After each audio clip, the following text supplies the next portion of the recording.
एक बार की बात है, एक सुरेश नाम का व्यक्ति था जो कि भागलपुर नाम के गांव में रहा करता था। उसको पक्षियों से बहुत प्रेम था।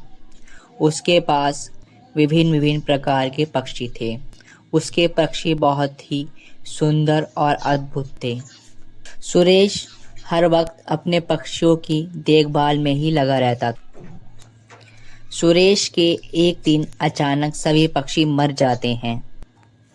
सुरेश अपने पक्षियों के बिना अपने आप को बहुत परेशान महसूस करने लगा।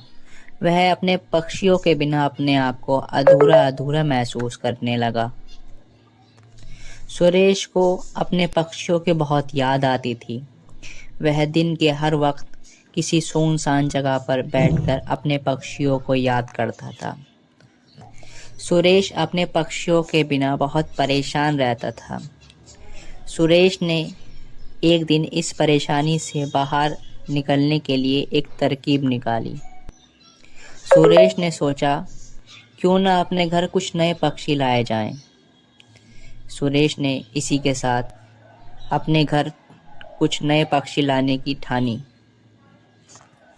सुरेश अगले दिन प्रातःकाल में अपने गांव से दूसरे गांव जाने के लिए निकला। सुरेश सबसे पहले अपने घर से पैदल पैदल सड़क पर आया और सड़क पर से सुरेश बस में बैठकर दूसरे गांव गया, जहां पर पक्षियों का बाजार लगता था। सुरेश ने उस गांव में जाकर एक व्यक्ति से पूछा, है भाई, इस गांव में पक्षियों का बाजार कहाँ लगता है? उस व्यक्ति ने जवाब दिया, भैया, यहाँ से कुछ दूर आगे जाने पर आपको पक्षियों का बाजार मिल जाएगा। तो सुरेश उस व्यक्ति के बताए गए रास्ते पर आगे चल देता है।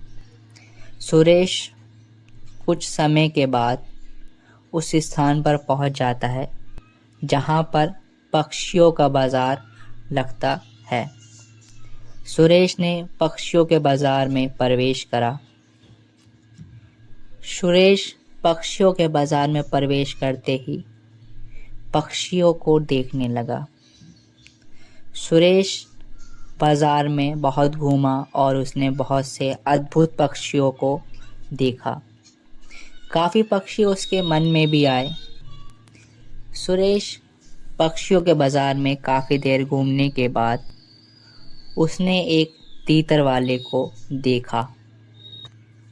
इस तीतर वाले का केवल एक ही तीतर पेड़ पर टंगे पिंजरे में बंद था और बाकी के तीतर जमीन पर रखे जाल में बंद थे।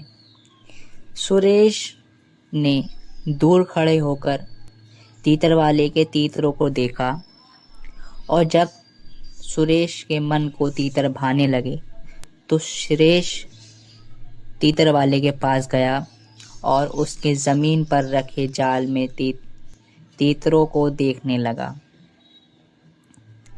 काफ़ी देर तक देखने के बाद सुरेश को एक तीतर पसंद आया। सुरेश ने तीतर वाले से कहा, हे भाई, ये तीतर कितने का है? तीतर वाले ने जवाब दिया, पाजी, ये तीतर 50 रुपए का है।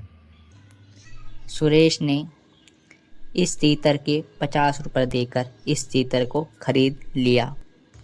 सुरेश ने तीतर वाले से तीतर लिया और चलने लगा। सुरेश ने जाते जाते तीतर वाले के उस तीतर को देखा जो कि पेड़ पर टंगे पिंजरे में बंद था। सुरेश ने तीतर वाले से पूछा, हे भाई, ये तीतर कैसा है जो आपने इन तीतरों से अलग रखा है और पेड़ पर रखे पिंजरे में टांग रखा है? तीतर वाले ने जवाब दिया, पाजी, ये वो तीतर है जिससे मैं बाकी के तीतर पकड़ता हूँ। सुरेश ने तीतर वाले से पूछा, हे भाई, क्या ये तुम तीतर बेचोगे? तीतर वाले ने कहा, जी पाजी, इसकी कीमत 1000 रुपये है। सुरेश ने इस पर तीतर को देखा और अपनी जेब से 1000 का नोट निकालकर तीतर वाले को दे दिया। तीतर वाले ने तीतर को पेड़ पर से उठाया और सुरेश के हाथ में दे दिया। सुरेश ने तीतर का पिंजरा खोला और तीतर के पिंजरे को खोलकर तीतर को पकड़ के बाहर निकाला। सुरेश ने तीतर को हाथ में पकड़ा और जमीन पर दे मारा। इस पर तीतर वाला देखकर बहुत ही अचंभित हुआ। तीतर वाले ने सुरेश से पूछा, ये पाजी, जब तुम्हें तीतर मारना ही था तो तुमने खरीदा क्यों? सुरेश ने जवाब दिया, तुमने तो ही तो कहा कि ये तीतर वो है कि जिससे मैं बाकी के तीतर पकड़ता हूँ। तीतर वाले ने जवाब दिया। जी पाजी। सुरेश ने इस पर कहा, ये वो तीतर है जो अपने तीतर भाइयों को धोखा देकर उन्हें पकड़वाता है, और मुझे धोखा देने वाले लोग बिल्कुल भी पसंद नहीं। इसलिए मैंने तुमसे ये 1000 का खरीदा और इसको हाथों के हाथ मार ही दिया, ताकि ये अपने और भाइयों को पकड़वा न सके और उनके साथ विश्वासघात ना कर सके।